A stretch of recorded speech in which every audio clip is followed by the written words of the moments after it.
Guys, যেমন কি তোমরা দেখেছিলে যে পার্ট ওয়ান আমি সম্মিলনী কলেজ গিয়েছিলাম, আর কলেজে গিয়ে আমি যে ফর্মটা পাচ্ছিল সেই ফর্মটাও পেয়েছিলাম, কিন্তু তারপর ঘর কীভাবে এলাম সেটা দেখার জন্য এই পার্ট টুটা দেখো। তো যেমন কি তোমরা দেখেছিলে, এখন আমি হাতে ফর্মটা পেয়ে গেছি, আর ফর্মটা পাওয়ার পর ভাবলাম তোমাদের এবার কলেজটা ঘুরিয়ে দিই। এই কলেজের নাম হচ্ছে সম্মিলনী কলেজ, খুব বড় কলেজ, আর এখানে আমি পড়ি এই কলেজটাতে। তো সেই জন্য বেশি লেট করে আমি এখন রাস্তায় বেরিয়ে পড়লাম। রাস্তায় জন্য বেরিয়ে পড়লাম কারণ আমার 4টে থেকে টিউশন ছিল, আর এখন বাজছিল 3টে, আমাকে 1 ঘন্টা ঘর পৌঁছতে হবে।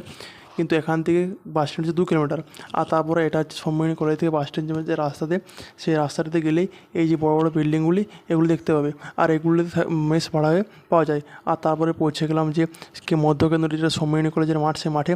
তারপরে পৌঁছে গেলাম যেটা বাস স্ট্যান্ডের রাস্তা, সেই রাস্তাতে। আর এটা রাস্তাটা খুব ভিড় ছিল, কারণ এই রাস্তাতে ছিল সামনেই গোবিন্দনগর। তারপরে এটা হচ্ছে বাস স্ট্যান্ডটা দেখতে পাচ্ছি, এই বাস স্ট্যান্ড হচ্ছে খাদাড়া পুরুলিয়া এই লাইনের বাস। এই বাস স্ট্যান্ডটা আমাদের নয়, এরপরে যে বাস স্ট্যান্ড আছে সেই বাস স্ট্যান্ড হচ্ছে আমাদের।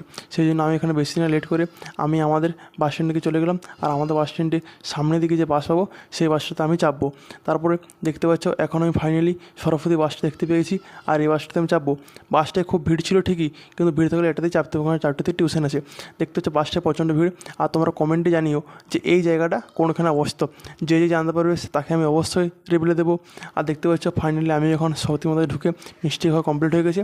এরপর দেখতে পাচ্ছ প্রচণ্ড মেঘও করেছে, সেই জন্য সোজা সাইকেলটি নিয়ে আমি এখন আমাদের রাস্তায় চলে এসেছি।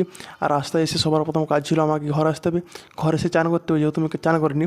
আর তারপরে সন্ধ্যা হয়ে গেছে, সন্ধ্যাবেলা এসে আমি আমার ভিডিওটা শেষ করলাম।